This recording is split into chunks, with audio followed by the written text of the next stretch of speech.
Здравствуйте, друзья! Сегодня на протяжении этих 30 минут мы окунемся в потрясающую атмосферу Сицилии. В фокусе нашего внимания будет столица острова Палермо. Мы поговорим об истории города, архитектуре, о горячих проблемах, которые существуют в городе в наши дни. На Сицилии потрясающая кухня, поэтому мы сегодня не сможем обойти эту тему.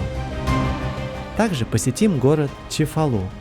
Это одно из самых потрясающих мест на северном побережье острова, в 70 километрах от столицы. Ну и в конце видео мы прогуляемся по античному городу Агридженто, поражающим своим размахом сохранившихся памятников греческой архитектуры. Так я проведу ближайшие 4 дня, а вы, возможно, следующие 30-40 минут. Но перед этим прошу вас поставить лайк этому видео, а если вам очень нравится, то и подписаться на канал. А мы начинаем! Одним из мест притяжения в городе является Кафедральная площадь с раскинувшимся на ней кафедральным собором. Туда я и отправился первым делом. История этого архитектурного сооружения поистине уникальна.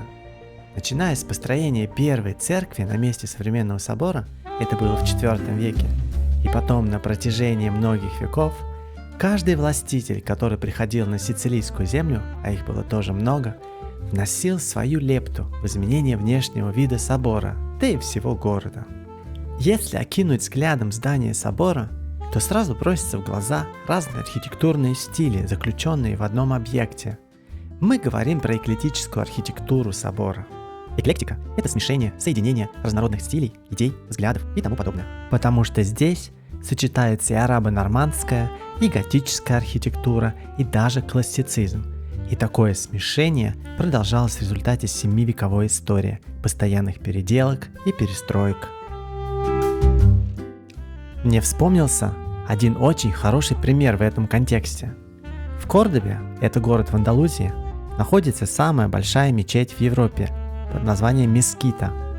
Так вот, здесь можно увидеть невероятное слияние архитектурных стилей и религий, потому что испанские короли построили внутри мечети христианский храм.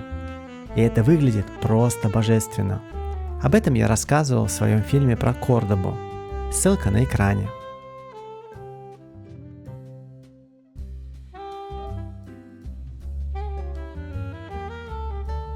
Возвращаемся в Палермо. На ваших экранах южный фасад собора с портиком, выполненным в готическом стиле архитектором Антонио Гамбара. Далее вы видите левую колонну портика с вырезанной цитатой из Корана. А здесь типичные для арабо-нормандского периода инкрустации собора.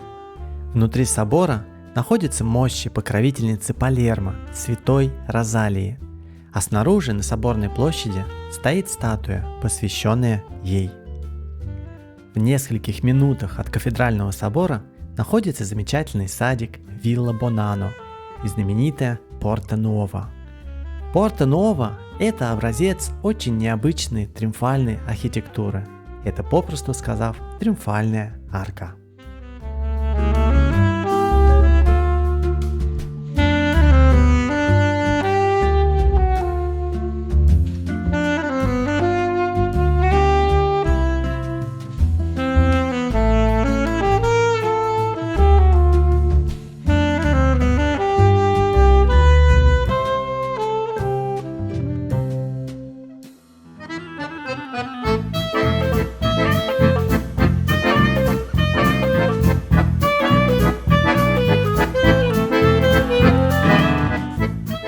Говоря об Италии, невозможно мыслить вне музыки и театра, потому что история оперы началась именно в Италии. Поэтому мы отправляемся к театру Массимо. Массимо означает «самый большой». Источники утверждают, что он самый большой в Италии и самый большой в Европе. Это они еще не видели оперный театр в Самаре. Кстати, фильм о Самаре вы можете посмотреть по ссылкам, которые сейчас появятся на экранах.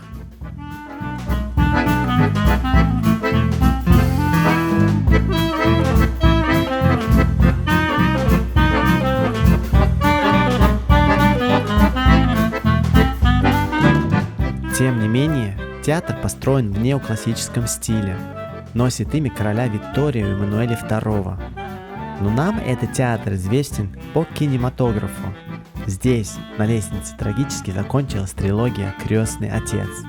Там была стрельба и погибла девушка.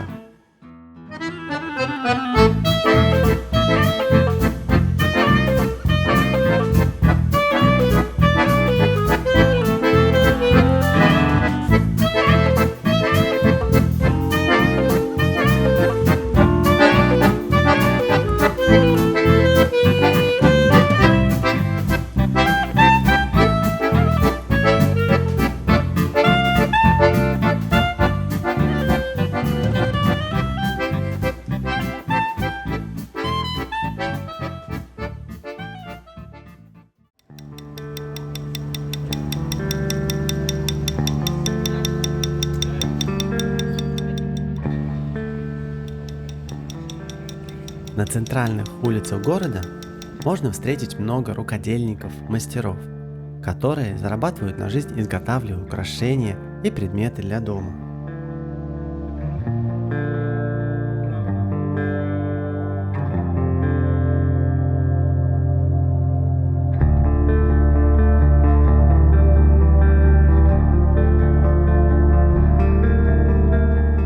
У Сицилии не очень хорошая репутация, и это связано с мафией. Вы скажете: нет, это все было давно, и сейчас все наладилось, но на самом деле все продолжается. Самая крупная мафиозная группировка – это Коза Ностра. В центре города находится мемориал No Mafia, нет мафии, который посвящен с одной стороны истории, с другой стороны борцам с мафией.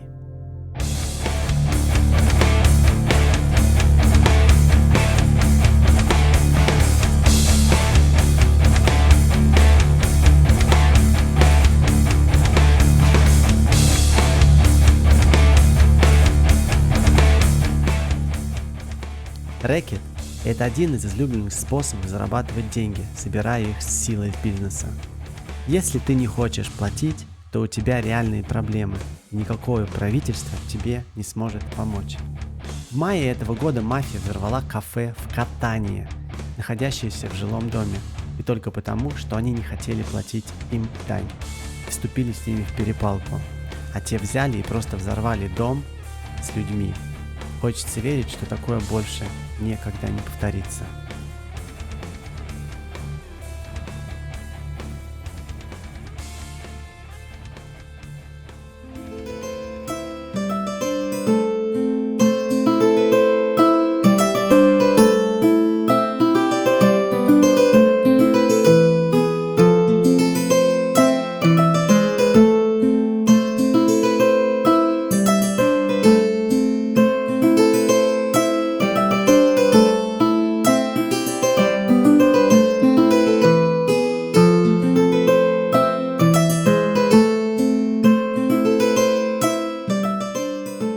Находясь в Палермо, невозможно пройти мимо площади Кватро Канти, или по-другому 4 угла. Там 4 барочных фасада со статуями образуют архитектурный ансамбль на площади Ильена. Эти фасады выполнены в едином стиле. Нижний ярус украшен фонтаном в виде аллегории одного из 4 времен года. В нишах среднего яруса стоят статуи испанских королей. Верхний же ярус украшен статуями святых, которые были патронессами Палермо, а затем стали покровительницами 4 кварталов в городе. За спиной у каждой мученицы находится ее квартал. Вот такая символичность. Город завоевывался много раз разными цивилизациями. Их было всего 15. Сначала это были финикийцы, потом греки, римляне, карфагеняне, византийцы, французы, испанцы. Все это было до 1860 года, когда знаменитый Гарибальди присоединил их к Италии.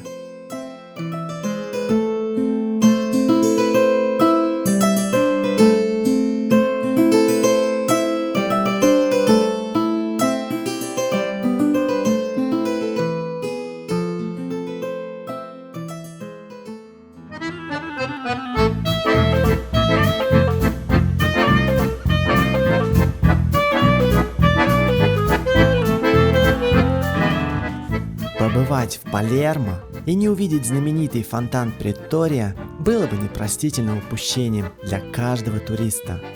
Фонтан кажется идеальным украшением ансамбля в стиле барокко. Посмотрите, как архитектура зданий вокруг этой площади сочетается с элементами самого фонтана.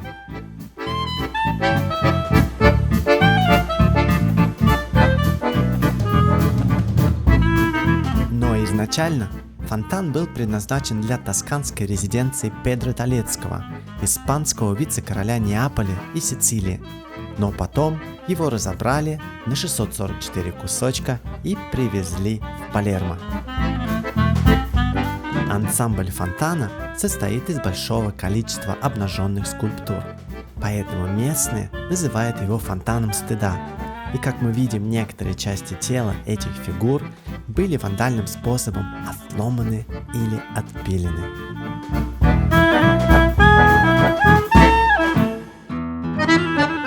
Рядом с фонтаном стыда находится собор Святой Екатерины, которые в архитектурном смысле гармонично дополняют друг друга. А немного в стороне от него находится собор Святого Катальда, которого почитают в Баре. Объясняется это тем, что церковь была основана барийским архиепископом.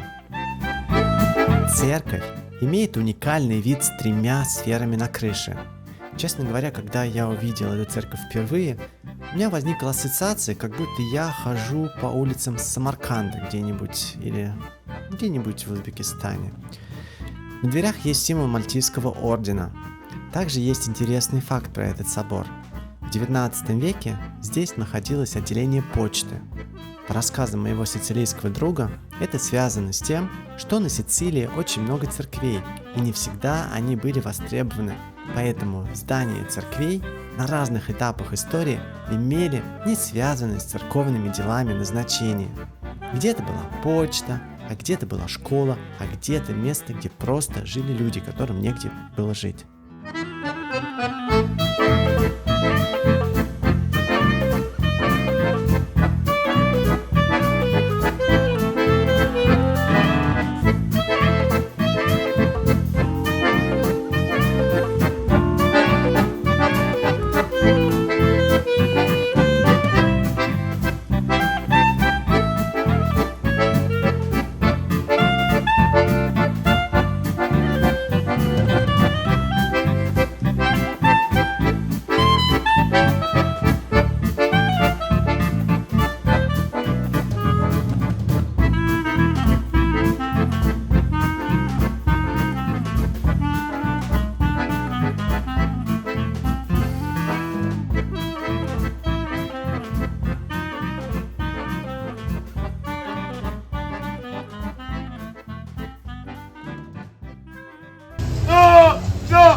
Если вы хотите почувствовать настоящий сицилийский колорит, то вам нужно прийти на местный рынок.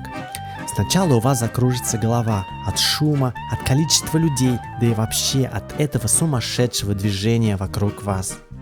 Потом вам это понравится, и вы начнете кайфовать от этого, потому что именно это то, что вы не сможете найти нигде, только на Сицилии. Это уникальная атмосфера взаимодействия людей друг с другом. На знаменитом рынке Болоро вы найдете все, чтобы устроить рай животу. Сицилийский рынок – это прилавки прямо под окнами домов.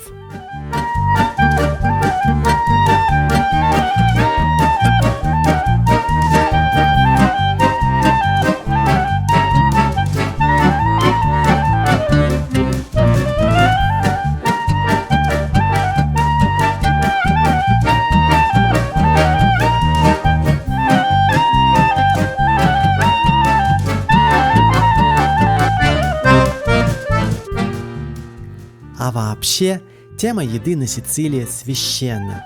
Ни одна встреча друзей не проходит без обсуждения какого-то блюда. Подробнее о еде я уже рассказал в своем фильме о катании.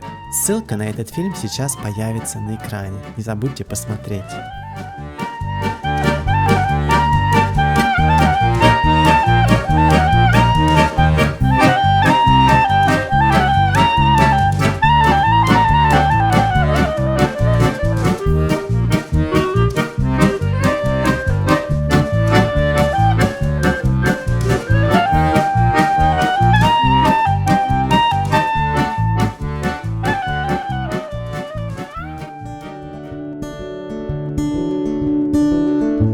случайно оказавшись на итальянской свадьбе, не проходите мимо, задержитесь, так как это сделал я, чтобы полюбоваться на эту чудесную, торжественную красоту.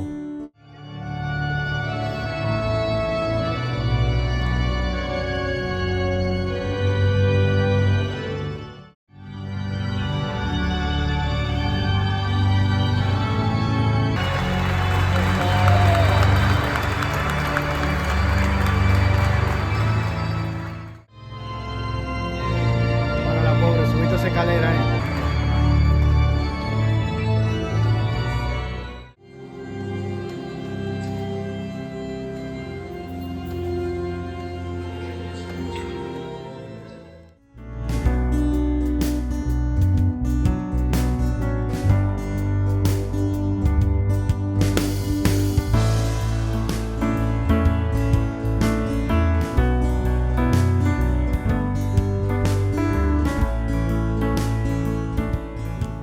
Если отойти от истории завоевания этого города другими народами и влияния на него других культур, взглянув на него, на окружающую его местность глазами одушевленного туриста, а не историка, то можно обнаружить уникальную красоту этого места.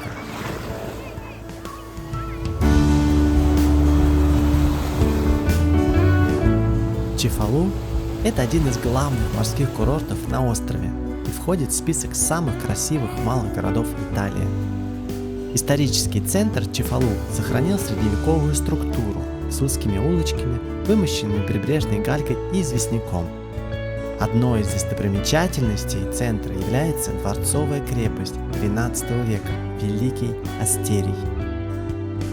А широкая линия пляжа с многочисленными барами и кафе предлагает людям незабываемый морской отдых с потрясающими закатами. По пути в Агридженто хочется затронуть тему вождения на Сицилии, потому что стиль вождения здесь, особенно в городах, просто не в себя. Местные перекрестки с их супер хаотичным движением, где между автомобильным хаосом еще пытаются просочиться мотороллеры, люди, для которых зебры и светофоры совсем не существуют, вы будете чувствовать себя не очень. Но не сдавайтесь, я в вас верю. Взяв машину в аренду, обязательно возьмите полную страховку. Это не очень дорого. За 8 дней я заплатил 35 евро за полную страховку. Потому что каждый автомобиль на Сицилии ободран, у него есть вмятины и так далее. Наш взятый в аренду автомобиль был поцарапан, и мы сами не поняли, где и когда все это произошло. Может быть, когда мы просто стояли на стоянке, и кто-то к нам притерся. Страховка выплатила мне 100% затрат на ремонт.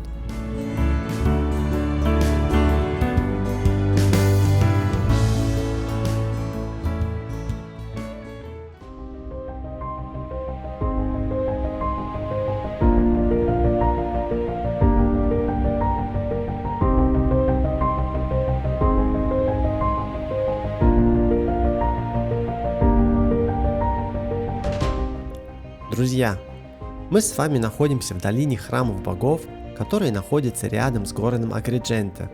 Дорога из Палермо на машине заняла около 2 часов. Изначально основанный на этом месте в VI веке до нашей эры город Акрагант по ходу истории переходил из рук в руки. Можно подумать, что эти прекрасные памятники архитектуры имеют римское происхождение, но на самом деле это греческая архитектура.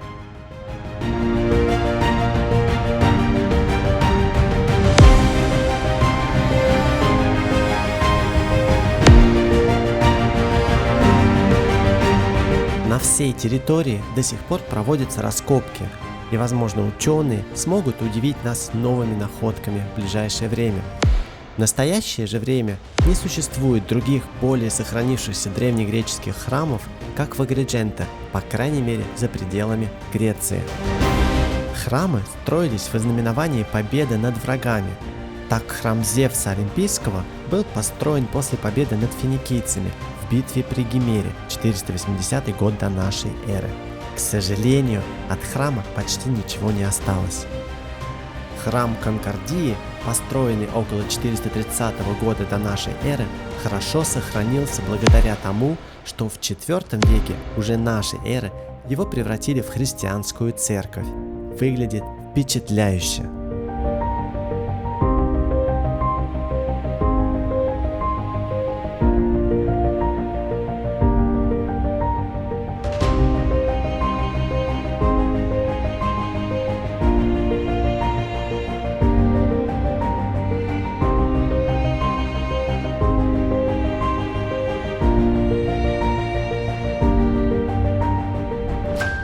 От самого древнего здешнего храма Геркулеса, конец VI века до нашей эры, осталось 8 стоящих в ряд колонн, которые впечатляют своими размерами, идеальными формами. Ходишь там рядом с этими громадными колоннами с замиранием сердца.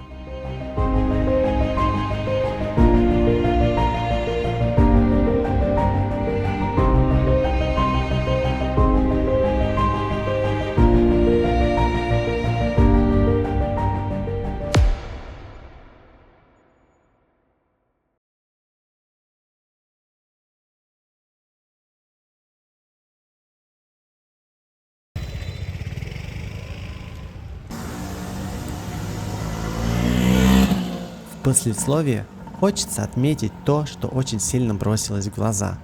Столица острова, Палермо, буквально утопает в мусоре. В 10 минутах пешком от вычищенного города можно увидеть такие мусорные улицы, и складывается такое впечатление заброшенности, неучастности и полного уныния. Смотришь на все эти кучи мусора, на людей, копающихся в мусорных баках, и не понимаешь, как такое может иметь место в такой красивой стране. Снова и снова я повторяю, что люди – это основа всего, и сицилийцы обладают особенным южным, доброжелательным и гостеприимным характером. Но, к сожалению, наверное, они не могут влиять на правительство, которое не решает насущие проблемы на острове.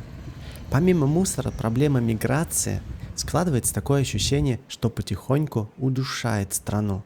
Куча неинтегрированных мигрантов слоняются по городу от нечего делать, иногда терроризируют местных жителей или туристов, что с нами и произошло, когда один из черных мигрантов буквально напал на нас из-за того, что мы рядом делали фотографии. Слава богу, все обошлось. И возвращаясь к теме людей, хочется сказать огромное спасибо сицилийцам за невероятную теплоту и гостеприимство, с которым они встречают гостей и делают все возможное, чтобы жизнь на острове в Синем море стала еще лучше. Друзья, на этом все. Я прощаюсь с вами. Если вам понравилось, то ставьте лайк, подписывайтесь и делитесь каналом с друзьями. Это для меня будет лучшей благодарностью. Ну а в заключение предлагаю вам еще раз полюбоваться красотами Палермо, Агридженто и Чефалу. Пока-пока!